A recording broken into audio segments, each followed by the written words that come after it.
안녕하십니까. 사랑하는 북곡중앙교회 성도 여러분. 오늘은 2026년도 상반기 3공부 6주차로 여러분을 찾아뵙게 되었습니다. 오늘 이 본문은 빌립보서 전체 흐름 속에서 매우 중요한 전환점에 해당되고 있습니다. 앞전 부분에서는 우리 그리스도의 찬가가 등장하고 있었다는 것을 기억하실 텐데요. 정말로 하나님께서 그를 지극히 높여서 모든 이름 위에 뛰어난 이름을 주셨다고 선언하셨음을 우리는 알 수 있었습니다. 이 기독론적인 선언은 정말로 단순한 설명이 아니라 그리스도의 삶의 방식이 무엇인지를 보여주는 본문이었습니다. 이제 12절부터 시작되는 오늘 6주차 강의는요, 그러므로라는 말로 시작하게 됩니다. 이 한 단어가 오늘 본문의 성격을 결정하는 것입니다. 바울은 그리스도의 낮아지심과 순종을 설명한 이후에 이제 성도들의 삶을 통해서 그 논의를 전환하고 있음을 알 수 있습니다. 따라서 오늘 본문은 독립적인 윤리적인 교훈이 아니라 그리스도의 삶에 대한 응답으로 주어지는 요청입니다. 다시 말하면 기독론에서 이 기독교적인 윤리로 이어지는 구조인 것이지요. 오늘 강의의 핵심 질문은 이것입니다. 우리는 그리스도를 믿는다고 말하는데 그 믿음이 정말로 실제 삶 속에서 어떻게 드러나는가? 바울은 이 질문에 대해서 매우 구체적으로 답변하고 있음을 알 수 있었습니다. 구원은 단지 과거의 사건이 아니라 현재의 삶 속에서 드러나야 하는 현실이라는 것이었습니다. 이제 본문의 구조에 대해서 한번 살펴보도록 하겠습니다. 이 본문은 크게 세 부분으로 나눌 수 있습니다.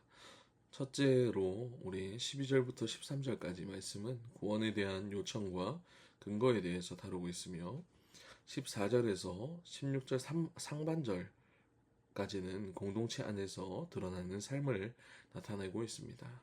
그리고 마지막으로 16절 하반절에서 우리 18절까지는 바울의 기쁨과 그의 헌신에 대해서 우리 다루고 있음을 오늘 본문을 통해서 알 수 있을 것입니다.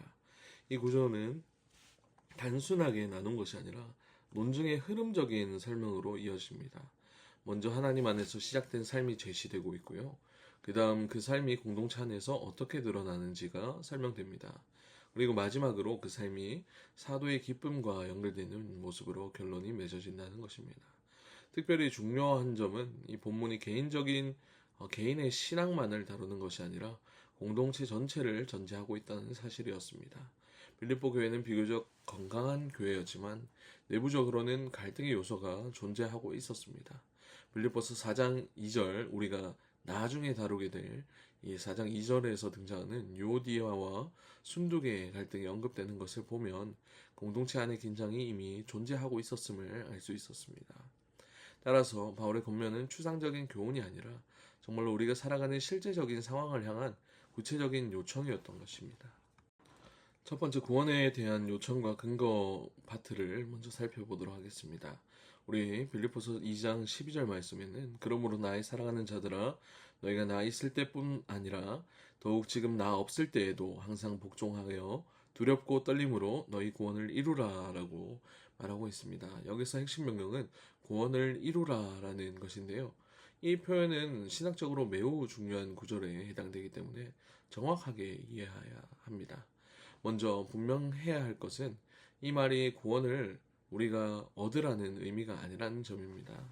우리 에베소서 2장 8절에서 9절 말씀을 보면 너희가 그 은혜에 의하여 믿음으로 말미암아 구원을 받았으니 이것은 너희에게서 난 것이 아니요 하나님의 선물이라 라고 되어 있습니다. 또한 행위에서 난 것이 아니라고 분명하게 짚고 있는 것이죠. 따라서 성경 전체의 구원론은 인간의 행위에서 비롯되는 것이 아니라 전적으로 하나님의 은혜에 근거하고 있음을 이렇게 살펴볼 수 있습니다. 그렇다면 이루라라는 말의 의미는 무엇일까요? 여기서 사용되는 헬라어는 정말로 단순하게 어떤 것을 새롭게 만들어내는 것이 아니라 이미 주어진 것을 실제로 작동시키고 완성해 가면서 드러내라는 의미를 가지고 있는 것입니다. 예를 들어서 로마서 5장 3절에서 4절 말씀에는 환난은 인내를, 인내는 연단을 이루는 줄 알미로다 라고 말하면서 이 이루는 줄, 이 같은 단어가 사용되고 있었던 것입니다. 이미 주어진 요소가 과정을 통해서 실제로 나타나는 것을 의미하는 것입니다. 따라서 이 구절은 구원의 원인을 말하는 것이 아니라 구원의 결과를 말하고 있는 것입니다. 이미 받은 구원을 삶 속에서도 실제로 드러내라는 의미인 것입니다. 야고보서 2장 17절 말씀과도 연결이 되는데요. 행함이 없는 믿음은 그 자체가 죽은 것이라 라는 이 말씀이 정말로 믿음은 반드시 삶으로 나타나야 한다는 것을 우리에게 말하고 있습니다. 또한 바울은 항상 복종하여 라고 이야기하고 있는데요. 나 없을 때에도 복종하라 라고 말하고 있습니다. 이 바울의 말은 외적 통제가 없는 상황 속에서도 동일하게 하나님 앞에서 살아가라고 권면하는 것이었습니다. 이것은 신앙의 성숙을 보여주는 중요한 기준이었던 것입니다.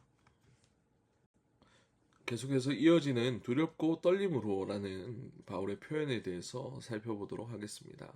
이 표현은 자칫하면 정말로 하나님을 두려워하는 공포로 오해될 수도 있겠지만 성경적인 의미는 전혀 그렇지 않다는 것을 여러분도 알고 계실 것입니다. 이 표현은 하나님 앞에서의 경외와 진지함을, 그 진지한 태도를 의미하는 것이죠. 구약에서도 동일한 표현이 자주 등장합니다. 대표적으로 시편 2편 11절 말씀은 여호와를 경외함으로 섬기고 떨며 즐거워할지어다라고 말합니다. 여기서 떨림은 공포가 아니라 정말로 하나님을 향한 경외심에서 나오는 반응이었습니다. 또한 이사야 66장 2절 말씀에서는 내가 공고할 자는 곧 가난하고 심령에 통회하며 내 말을 듣고 떠는 자라라고 말씀하고 있음을 알 수 있습니다. 정말로 이는 하나님 말씀 앞에서 진지하게 반응하는 태도라고 의미를 따질 수 있을 것입니다. 신약에서도 이 표현은 동일한 의미로 사용되고 있습니다.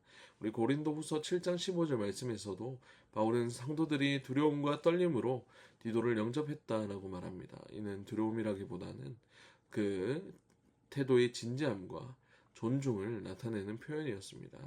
따라서 바울이 말하고자 하는 이 두렵고 떨림으로 구원을 이루라라는 표현은요, 정말로 하나님 앞에서 가볍지 않게 살아가라는 의미였을 것입니다. 신앙은 감정적인 열심으로 유지되는 것이 아니라 정말로 하나님 앞에서의 책임 있는 태도로 유지됩니다. 이 구절은 결국 이렇게 정리할 수 있겠습니다. 구원은 은혜로 받지만 정말로 그 구원은 가볍게 다루어질 수 없는 것이며 삶 전체를 통해서 우리가 정말로 진지하게 드러내야 한다는 것이었습니다. 이어서 13절 말씀을 살펴보도록 하겠습니다. 이 말씀은 정말로 앞에서 언급된 명령을 해석하는 열쇠입니다. 이 명령은 구원을 이루라라는 명령이었는데요. 바울은 이 13절 말씀에서 앞선 12절의 명령에 대한 근거를 제시하고 있습니다. 성도의 삶은 인간의 결심과 노력만으로 이루어지는 것이 아니라 하나님께서 우리 안에서 실제로 역사하시는 결과라는 것이었습니다. 여기서 행하시는 라는 단어는 헬라어 에네르곤이라는 단어로 나타내고 있는데요. 이 단어는 단순한 도움이나 외적인 개입이 아니라 안에서 실제로 작동하고 지속적으로 영향을 미치는 능동적인 역사를 의미한다고 합니다. 이 단어는 신약에서 하나님의 능력이 실제로 작용하는 장면에서 자주 사용되어 왔는데요. 예를 들어서 에베소서 1장 11절 말씀에는 모든 일을 그의 뜻의 결정대로 일하시는 이의 계획을 따라 우리가 예정을 입었다고 말씀하고 계시는데, 여기서 동일한 어근이 사용되고 있음을 살펴볼 수 있습니다. 특별히 중요한 것은 바울이 너희 안에서라고 말한다는 점이었습니다. 하나님은 단순하게 외부에서 명령을 주시는 분이 아니라 성도 안에서 실제로 역사하시는 분임을 말하고 계십니다. 이어지는 표현도 중요합니다. 소원을 두고 행하게 하신다. 여기서 소원은 단순한 감정이나 욕망이 아니라 하나님께서 주시는 뜻, 하나님을 향한 방향성을 의미하는 것인데요. 하나님은 먼저 성도의 마음을 움직이시고 그 다음 그 마음이 실제 행동으로 이어지도록 역사하십니다. 따라서 성도의 순종은 인간이 스스로 만들어내는 것이 아니라 하나님이 주신 소원에 대한 응답인 것입니다. 이 구절은 매우 중요한 균형을 보여줍니다. 한편으로는 구원을 이루라는 인간의 책임이 있고, 다른 한편으로는 하나님이 행하신다는 신적인 주권이 있다는 것입니다. 이 둘은 서로 충돌하지 않습니다. 오히려 하나님께서 역사하시기 때문에 인간의 순종이 가능해진다는 구조를 나타내고 있는 것입니다. 이제 빌립보서 2장 14절 말씀에 그 삶이 실제로 어떻게 드러나야 되는지에 대해서 설명을 하고 있는 것을 살펴볼 수 있습니다. 14절 말씀은 모든 일을 원망과 시비가 없이 하라라고 말하고 있는데요. 이 구절은 정말로 단순하게 보이지만 공동체의 본질을 건드리는 핵심적인 명령인 것입니다. 여기서 원망과 이 시비라는 단어는 먼저 원망, 출애굽 이후에서 광야에서 끊임없이 원망하던 그들의 태도, 그리고 시비, 그리고 이 시비라는 것은 정말로 논쟁과 분열을 의미하는 것입니다. 단순한 의견의 차이에서 나오는 것이 아니라 관계를 깨트리는 다툼을 나타내고 있는 것이죠. 이 두 단어가 함께 사용될 때에 바울은 공동체를 무너뜨리는 가장 대표적인 두 요소로 이것들을 지적하고 있는 것을 볼 수 있습니다. 하나는 상황에 대한 불평이고 다른 하나는 사람에 대한 공격으로 나타난다는 것입니다. 바울이 모든 일을 이라고 말하고 있는 것도 정말로 중요한데요. 특정 상황에서 뿐만 아니라 삶의 전 영역에서 이 태도를 제거해야 된다라는 의미였습니다. 신앙은 예배나 특정인 이 종교적인 활동에서만 나타내는 것이 아니라 우리의 일상적인 태도에서도 드러나기 때문입니다. 고린도전서 10장 10절 말씀은 그들 가운데 어떤 사람들이 원망하다가 멸망시키는 자에게 멸망하였나니라고 말하고 있습니다. 바울은 이 구절을 통해서 광야 이스라엘의 실패를 현재 교회에 적용하게 됩니다. 즉 원망은 단순한 감정이 아니라 시비는 단순한 감정이 아니라 공동체를 무너뜨리는 영적인 큰 문제였다는 것입니다.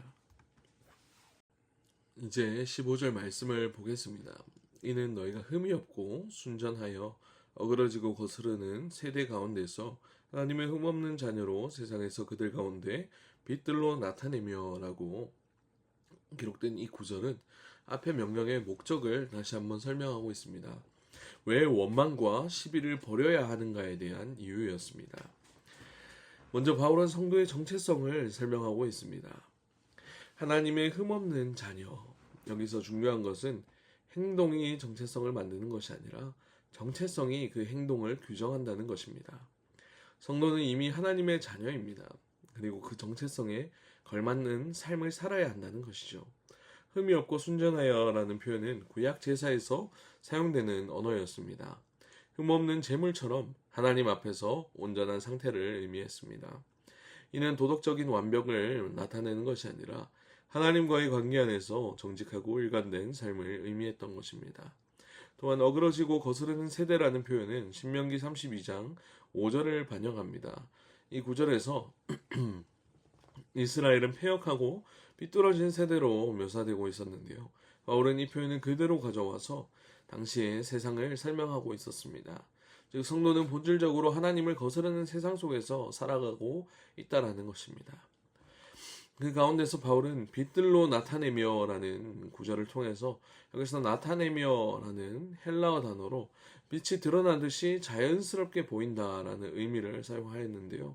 성도는 노력해서 빛이 되는 것이 아니라 이미 빛 가운데 있고 빛이기 때문에 드러나는 존재라는 것입니다.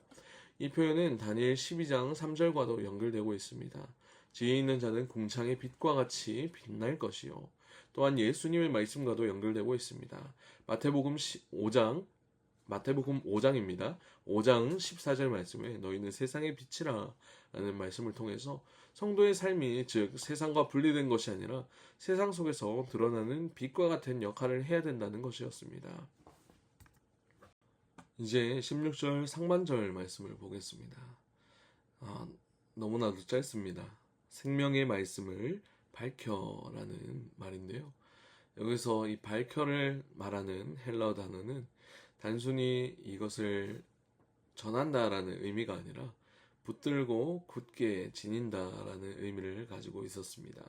즉 말씀을 말로 전달하는 것을 넘어서 삶으로 붙들고 살아가는 것을 의미했습니다. 여기서 생명의 말씀은 단순한 정보가 아니라 성경의 지식이 아니라 정말로 생명을 주는 복음을 이야기했습니다. 요한복음 6장 68절에서 베드로는 주여 영생의 말씀이 주께 있사오니 라고 고백했습니다. 말씀은 단순한 가르침이 아니라 생명을 주는 능력인 줄로 믿습니다. 따라서 이 구절은 성도의 삶의 핵심을 정확하게 보여주는 것입니다. 성도는 말씀을 단순하게 이 지식적으로 소유하는 사람이 아니라 말씀에 붙들려 살아가는 사람입니다. 말씀을 알고 있는 것과 말씀을 붙들고 사는 것은 전혀 다른 차원의 문제입니다.